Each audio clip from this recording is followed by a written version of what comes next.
வணக்கம். வேந்தரின் உச்சிவேளை பகல் செய்திகளுக்காக பிரீதா. ஆர்த்தி. முதலில் தலைப்புச் செய்திகள்.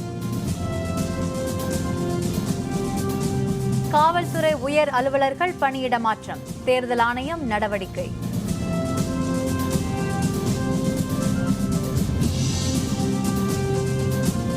தமிழகத்தை ஆண்ட கட்சிகளால் வளர்ச்சி ஏற்படவில்லை, மத்திய அமைச்சர் வெங்கையா நாயுடு குற்றச்சாட்டு.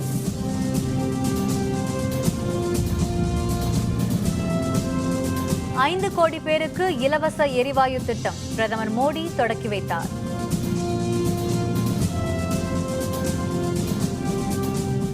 முதற்கட்ட மருத்துவ பொது நுழைவுத் தேர்வு தமிழகத்தில் மட்டும் 26,000 பேர் எழுதினர்.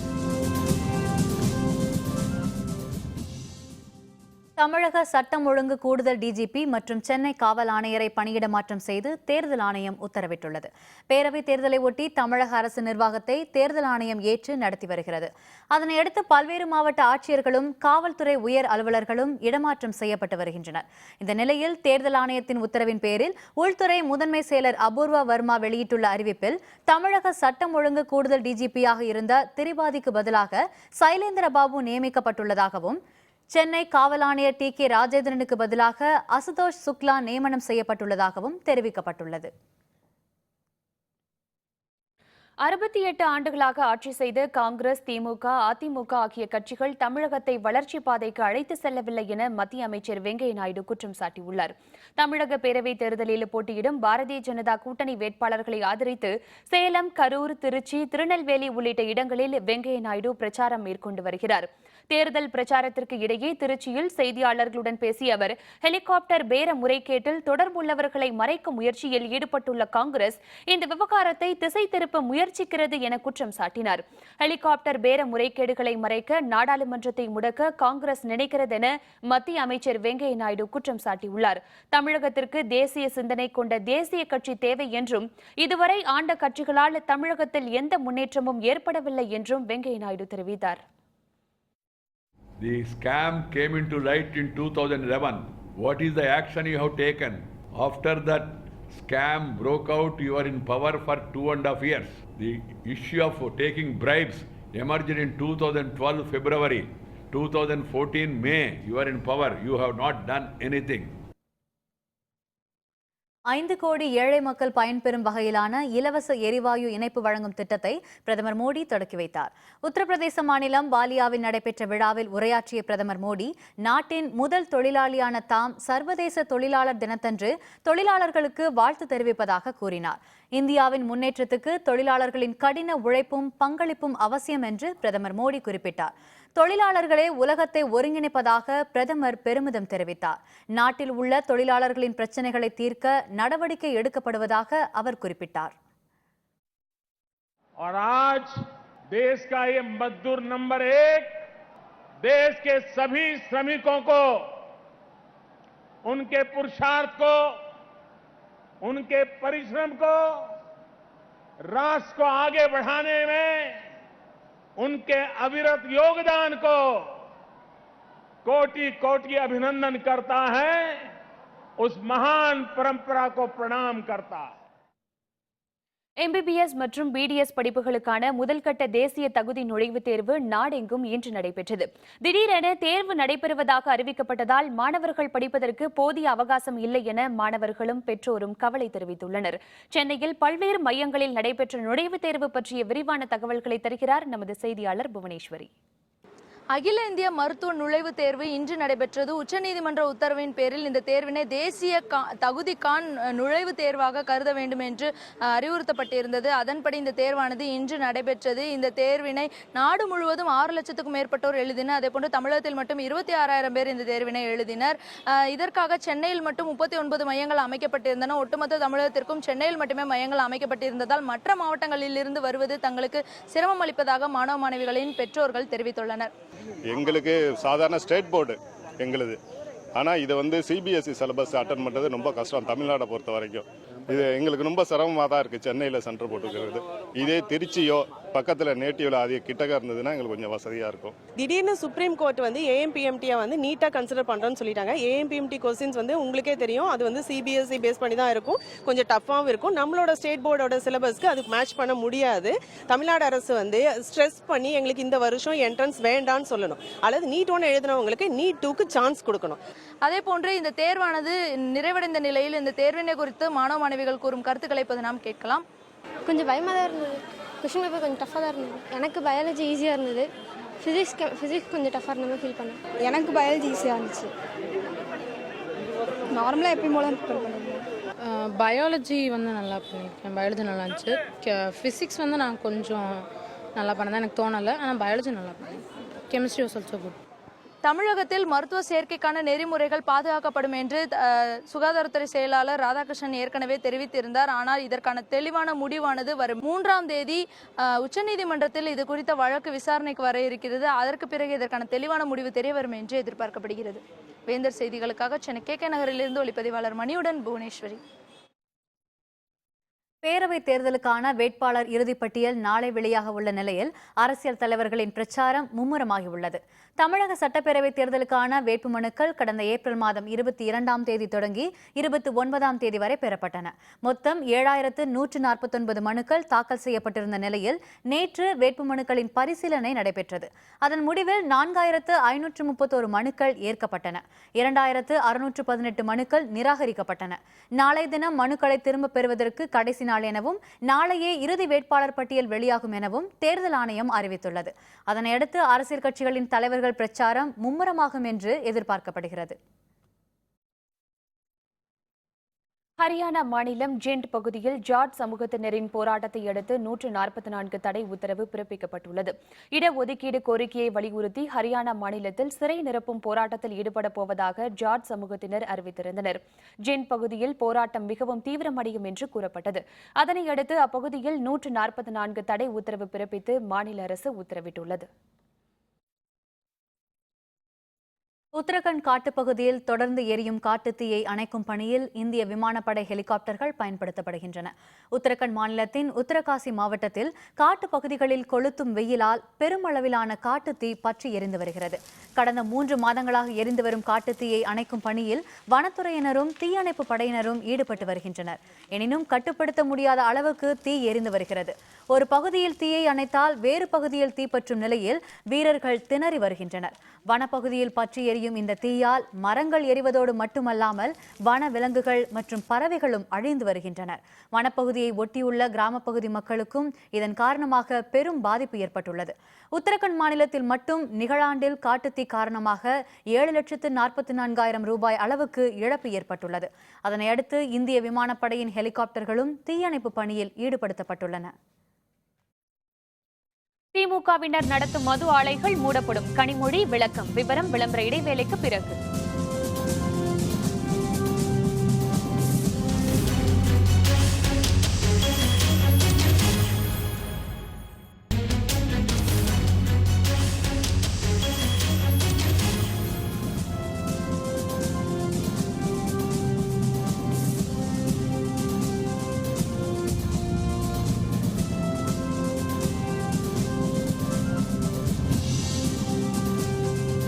செய்திகள் தொடர்கின்றன.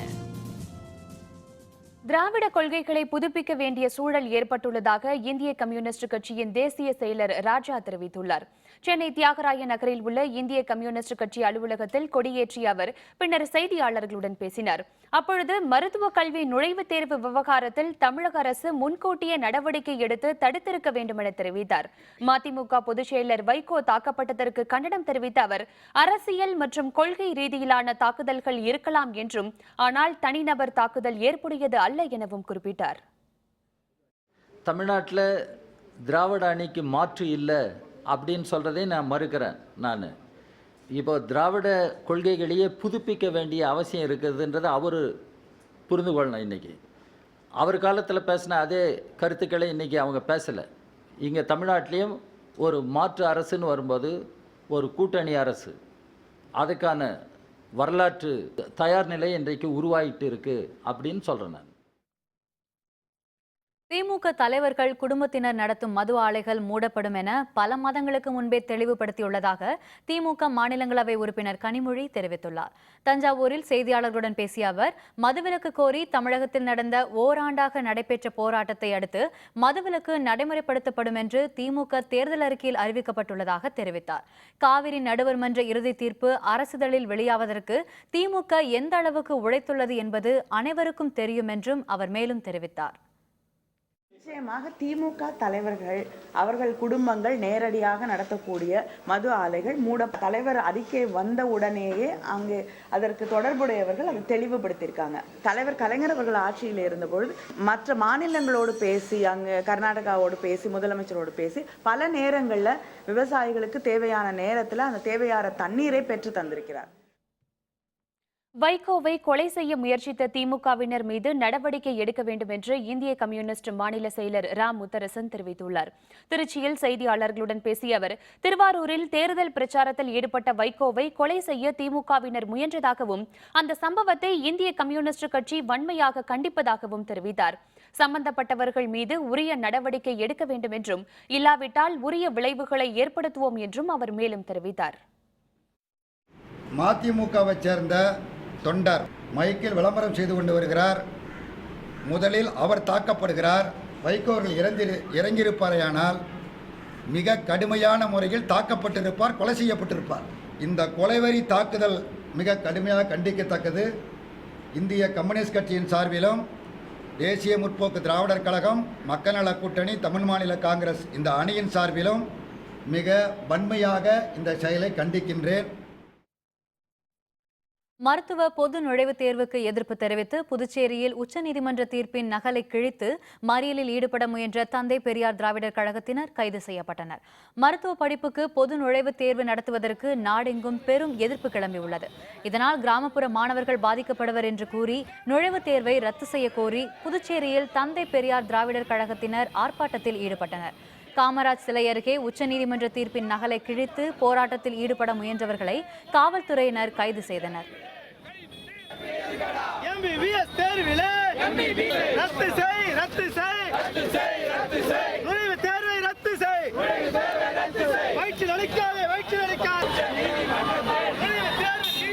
இந்த சமூகத்தில் எதுவும் பொதுவாக இல்லை.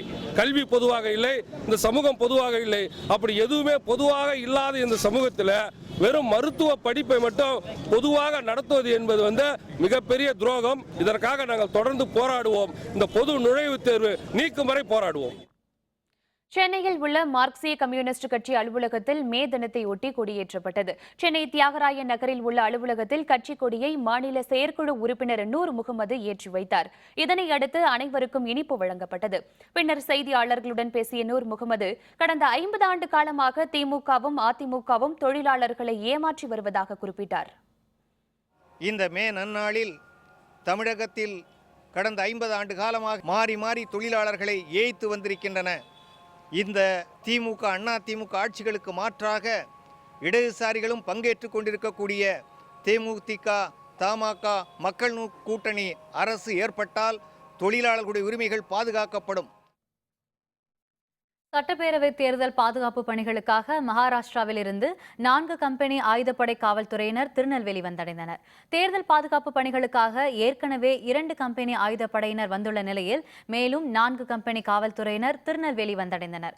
இதையடுத்து அவர்கள் பல்வேறு தொகுதிகளுக்கு அனுப்பி வைக்கப்பட்டனர். கூடுதல் பறக்கும் படை, சோதனை சாவடிகள், சிறப்பு கண்காணிப்பு உள்ளிட்ட பணிகளில் அவர்கள் ஈடுபடுத்தப்பட உள்ளனர். பேரவைத் தேர்தலையொட்டி விருதுநகர் மாவட்டம் சிவகாசியில் பல்வேறு கட்சிகளின் கொடிகள் மற்றும் சின்னங்களின் தயாரிப்பு மற்றும் விற்பனை விறுவிறுப்பாக நடைபெற்று வருகிறது. பேரவைத் தேர்தலுக்காக அனைத்து அரசியல் கட்சிகளும் கட்சி கொடிகளையும் சின்னங்களையும் அதிக அளவில் வாங்கி பயன்படுத்துவது வழக்கம். அச்சுத் தொழில் மற்றும் பட்டாசு தயாரிப்புக்கு பெயர் பெற்ற விருதுநகர் மாவட்டம் சிவகாசியில் கட்சி கொடிகளும் சின்னங்களும் அதிக அளவில் தயாரிக்கப்படுகின்றன. கொடிகள் மட்டுமல்லாது கட்சிகளின் சின்னங்கள் அச்சிடப்பட்ட விசிறிகள், தொப்பிகள், ஆடைகள் ஆகியவையும் பெருமளவில் தயாரிக்கின்றன. இந்த நிலையில் இந்த பேரவைத் தேர்தலை ஒட்டி பல்வேறு அரசியல் கட்சிகளும் கட்சி கொடிகள் மற்றும் சின்னங்களை சிவகாசியில் இருந்து வாங்கி செல்கின்றனர். கொடிகள் மற்றும் சின்னங்களின் தயாரிப்பு தொழிலை நம்பி சிவகாசி பகுதியில் பல்லாயிரக்கணக்கான குடும்பத்தினர் உள்ளது குறிப்பிடத்தக்கது. இங்கே அச்சு தொழிலும் நல்ல ஃபேமஸானது. அதனால் வந்து எல்லா கட்சி கொடிகளும் எல்லாத்தையும் நாங்கள் வந்து தமிழ்நாடு கட்சி இதுக்கும் அதே மாதிரி மாற்று கட்சிக்காரங்களும் இங்கேயே வந்து இது பண்ணுறாங்க. இந்த கொடியும் அவங்களுக்கு தேவையான தொப்பி எல்லாத்தையும் இங்கேருந்து வாங்கிட்டு போய் போகிறனால ஒரு 45 நாளாக கடுமையான உழைப்புக்கு இங்கே வந்து வேலை வந்து இருக்குது. மூணாறில் நடைபெற்று வரும் மலர் கண்காட்சியை திரளான சுற்றுலா பயணிகள் பார்த்து ரசிக்கின்றனர். தேனி மாவட்டத்தை ஒட்டி அமைந்திருக்கும் கேரள மாநிலம் இடுக்கி மாவட்டத்தில் தென்னகத்து காஷ்மீர் என்று அழைக்கப்படும் மூணாறு அமைந்துள்ளது. அங்கு 16 ஏக்கர் பரப்பளவில் 18,000க்கும் அதிகமான வண்ண மலர்கள் நிறைந்த மலர் கண்காட்சி அமைக்கப்பட்டுள்ளது. மலர் சிற்பங்கள் மற்றும் மலர் கண்காட்சி பலரையும் வியக்க வைக்கும் வகையில் அமைந்துள்ளது. அது மட்டுமல்லாமல் மலர் செடிகளின் கண்காட்சியும் அமைக்கப்பட்டுள்ளது. இந்த மலர் கண்காட்சியை திரளான சுற்றுலா பயணிகள் பார்த்து செல்கின்றனர். மலர் கண்காட்சி மிகவும் சிறப்பாக அமைக்கப்பட்டுள்ளதாகவும் அதனை கண்டு வியப்படைந்ததாகவும் சுற்றுலா பயணிகள் தெரிவித்துள்ளனர். சம்மர் வெக்கேஷனுக்காக இங்கே வந்தோம் மூணாருக்கு. இப்போ கொஞ்சம் நல்லா கூலாக இருக்குதுங்க. ஃப்ளவர்ஸ் வந்து நிறையா கலர்ஸ் இங்கே கிடைக்கிறனால கொஞ்சம் மனசுக்கு கொஞ்சம் இதமாக இருக்குது. பட் நல்லா பண்ணியிருக்கிறாங்க. நாங்கள் ஃபேமிலியாக வந்து நல்லா என்ஜாய் பண்ணிகிட்டு இருக்கிறதுங்க. இந்த ஃப்ளவர் ஷோ வீட்டுக்கு வெக்கேஷனுக்கு சம்மர் வெக்கேஷனுக்கு வந்திருக்கோம். ரொம்ப என்ஜாய்ஃபுல்லாக இருக்குது. ஒவ்வொரு ஃப்ளவர்ஸையும் பார்க்கும்போது ரொம்ப பீஸ்ஃபுல்லாக இருக்குது. சுற்றி பார்க்க நிறைய இருக்குது. ரொம்ப என்ஜாய்மெண்ட்டாக இருக்குது. தமிழக சட்டப்பேரவையின் தற்போதைய தேர்தலில் திமுக, அதிமுக, மக்கள் நல கூட்டணி, பாரதிய ஜனதா, பாமக என பல முனை போட்டி நிலவுகிறது. இப்படி இருக்க விஐபி தொகுதிகளில் நிலைமை என்ன? இன்றைய வேந்தர் செய்திகளின் விஐபி தொகுதி சுற்றில் அதிமுக முன்னாள் தலைமை நிலைய செயலரும் முன்னாள் அமைச்சர் செங்கோட்டையன் போட்டியிடும் கோபிச்செட்டிப்பாளையம் தொகுதி பற்றி பார்க்கலாம்.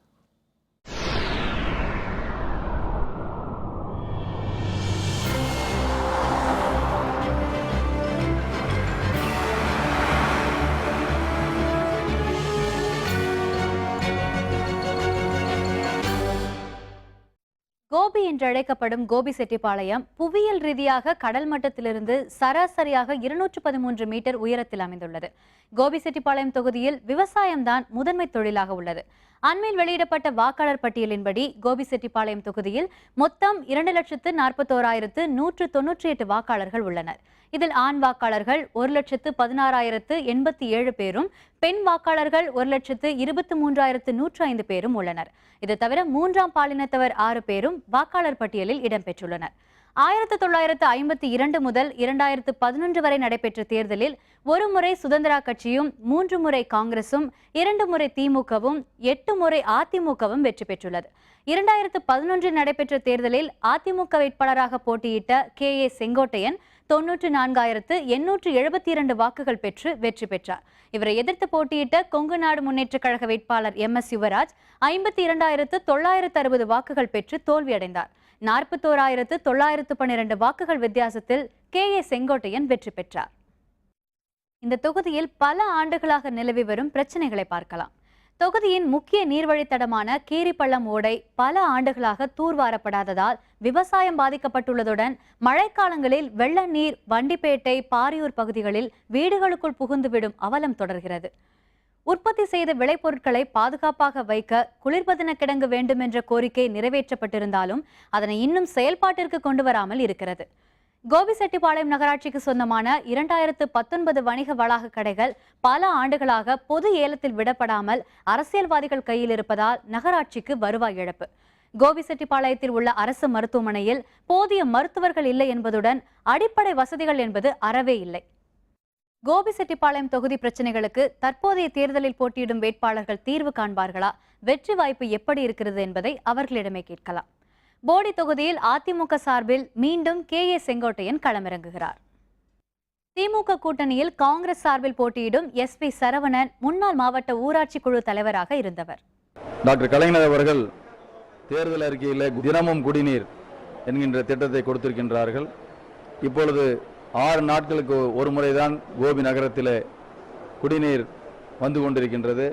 மக்கள் மிகவும் சிரமப்பட்டு கொண்டிருக்கின்றார்கள். ஆகவே போர்க்கால நடவடிக்கையிலே அந்த திட்டம் நிறைவேற்றப்படும். மக்கள் மாற்றத்தை விரும்புகின்றார்கள். நிச்சயமாக இந்த தொகுதியில் அதிக வாக்கு வித்தியாசத்தில் காங்கிரஸ் கட்சி திமுக கூட்டணி வெற்றி பெறும். தேமுதிக மக்கள் நல கூட்டணி சார்பில் மார்க்சிய கம்யூனிஸ்ட் கட்சி வேட்பாளராக முனுசாமி நிறுத்தப்பட்டுள்ளார். கோபி சட்டமன்ற தொகுதிக்கு உட்பட்ட தெற்கு பகுதி இது ஒரு வறண்ட பிரதேசமாக இருக்கிறது. அந்த பகுதியினுடைய மக்களுடைய நீண்ட எதிர்பார்ப்பு அவனாசி அத்தியடவு திட்டத்தை கொண்டு வர வேண்டும் என்ற எதிர்பார்ப்பு இருக்கிறது. கடந்த ஆண்ட கட்சிக்காரர்களும் ஆண்டு கொண்டிருக்கக்கூடிய கட்சிக்காரர்களும் தேர்தல் காலத்தில் வாக்குறுதி கொடுத்து அந்த திட்டம் செயல்படுத்தப்படாமல் கிடப்பிலே போடப்பட்டிருக்கிறது. ஆகவே நான் வெற்றி பெற்று வந்தால் அந்த திட்டத்தை செயல்படுத்துவதற்கு முழுமூச்சாக பாடுபடும், அதை கொண்டு வருவதற்கான நடவடிக்கை எடுப்பேன் என்று கேட்டுக்கிறோம். பாரதிய ஜனதா கட்சி கூட்டணி சார்பில் கொங்கு ஜனநாயக கட்சி வேட்பாளராக கணபதி களத்தில் உள்ளார். கோபி தொகுதியில் நீண்ட காலமாக பார்த்தோம்னா நம்ம தடப்பள்ளி அரக்கன்கோட்டை வாய்க்காலில் கழிவுநீர் கலக்கிறது ரொம்ப விவசாயத்துக்கு ரொம்ப பாதிக்குதுன்ற ஒரு கோரிக்கை ரொம்ப காலமாக இருந்துகிட்டு இருக்குதுங்க. அதுபோக குடிநீர் திட்டம், குடிநீர் ரொம்ப பற்றாக்குறை அதிகமாக இருக்குதுங்க. நீர் ஆதாரத்தை பெருக்கணும், அதுக்கு முழு முயற்சி எடுப்போம். பவானி சாகர் அணையில் 2-3 தடுப்பணை கட்டுறதுக்கெல்லாம் வாய்ப்பு இருக்குது. இது நாள் வரை ஆண்ட அரசுகள் அதை எதுவுமே செயல்படுத்தலை. எங்கள் கட்சி ஆட்சிக்கு வந்தால் கண்டிப்பாக அதையெல்லாம் நிறைவேற்றுவோம். கொங்கு நாடு மக்கள் தேசிய கட்சி சார்பில் சிவராஜ் போட்டியிடுகிறார். கோபியில் மெயின் பிரச்சனை குப்பை கிடங்கு, அதை அகற்றுவோம். விவசாயம் நிறைந்த பகுதியாக இருந்தாலும் தொழிற்சாலைகள் இதுவரை கிட்டத்தட்ட ஒரு 35 ஆண்டுகளாக இது யாருமே புதுசாக எந்த தொழிற்சாலையும் கொண்டு வரல. அதே போல் விவசாயிகளுக்கு கரும்பு பிரச்சனை, அதே மாதிரி வாழை பிரச்சனை, எந்த இதுவுமே இது வரைக்கும் ஒரு விலை நிர்ணயம் இல்லை. அதனால் இது விவசாயம் சார்ந்த சட்டமன்ற தொகுதியாக இருக்கிறதுனால விவசாயிகளுக்கு பயனளிக்கிற அளவுக்கு இங்கே அத்தனையும் மேம்பாடு செய்ய வேண்டும் என்று கேட்டுக்கொள்கிறேன். நாம் தமிழர் கட்சியில் கௌரிசன் வேட்பாளராக களமிறக்கப்பட்டுள்ளார். ஏழை மாணவர்களுக்கு அரசு கல்லூரி இல்லை கோபியை பொறுத்தவரைக்கும், அதை ஏற்படுத்த செய்யப்படும். மற்றும் புறநகர பேருந்து நிலையம் அமைக்கப்படும். மற்றும் கலிங்கம் பகுதியில் உள்ள எல்பிபி கசிவுநீர் தடுப்பணை சுத்தம் செய்யவில்லை, அது சுத்தம் செய்து அது விவசாயிகளுக்கு பயன்படும் வகையில் செய்யப்படும். போட்டியிடும் வேட்பாளர்கள் நம்பிக்கையுடன் இருக்கிறார்கள். வெற்றி தோல்வியை தீர்மானிக்கப் போகிறவர்கள் மக்கள். தேர்தல் முடிவு வரை பொறுத்திருந்து பார்க்கலாம்.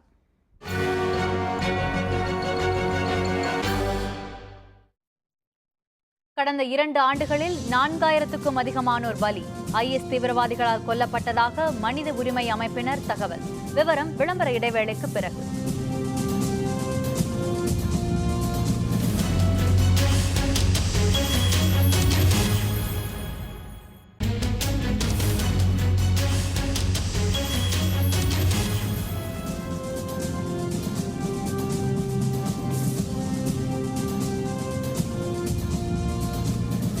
செய்திகள் தொடர்கின்றன.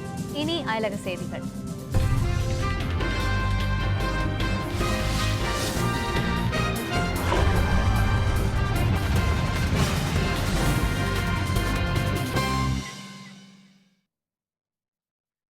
IS தீவிரவாத இயக்கம் கடந்த 2 ஆண்டுகளில் 4000க்கும் அதிகமானோரை கொன்று குவித்துள்ளதாக மனித உரிமை அமைப்பு தெரிவித்துள்ளது.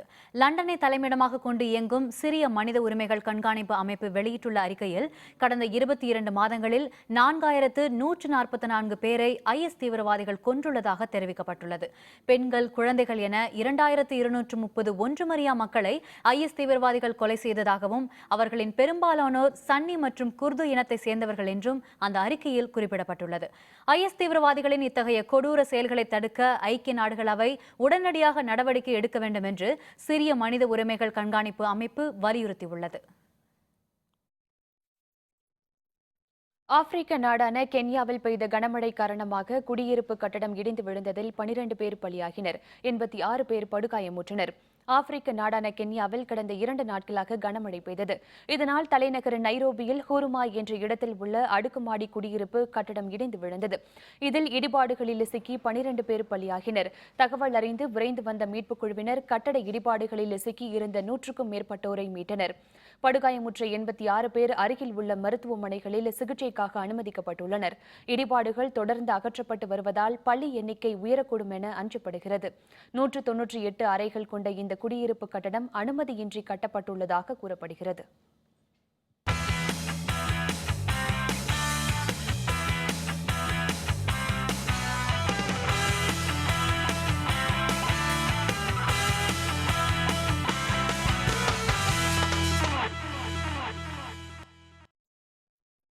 இத்தாலியில் நடைபெற்ற சைக்கிள் பந்தயத்தில் சுவிட்சர்லாந்து வீரர் ஹர்ஸ் ஹூபேர் முதலிடம் பிடித்தார்.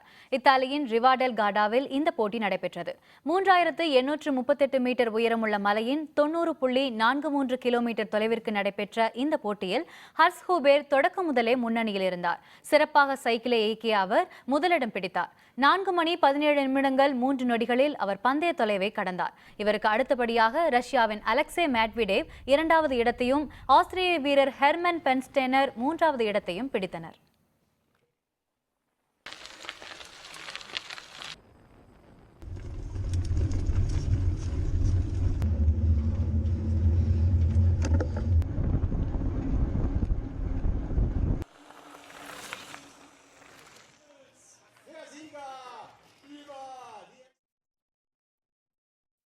IPL கிரிக்கெட் தொடரின் இன்றைய லீக் போட்டியில் குஜராத் லைன்ஸ் அணி கிங்ஸ் 11 பஞ்சாப் அணியுடன் மோதுகிறது. குஜராத் மாநிலம் ராஜ்கோட்டில் உள்ள சௌராஷ்டிரா கிரிக்கெட் சங்க திடலில் மாலை 4 மணிக்கு இந்த போட்டி தொடங்குகிறது.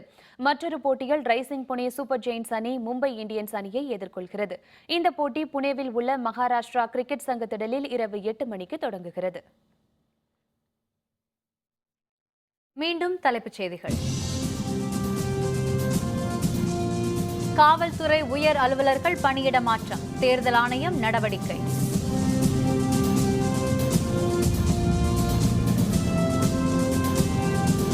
தமிழகத்தை ஆண்ட கட்சிகளால் வளர்ச்சி ஏற்படவில்லை, மத்திய அமைச்சர் வெங்கையா நாயுடு குற்றச்சாட்டு.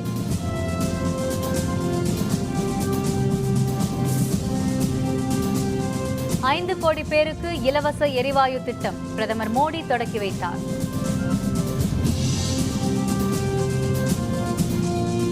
முதற்கட்ட மருத்துவ பொது நுழைவுத் தேர்வு தமிழகத்தில் மட்டும் 26,000 பேர் எழுதினர்.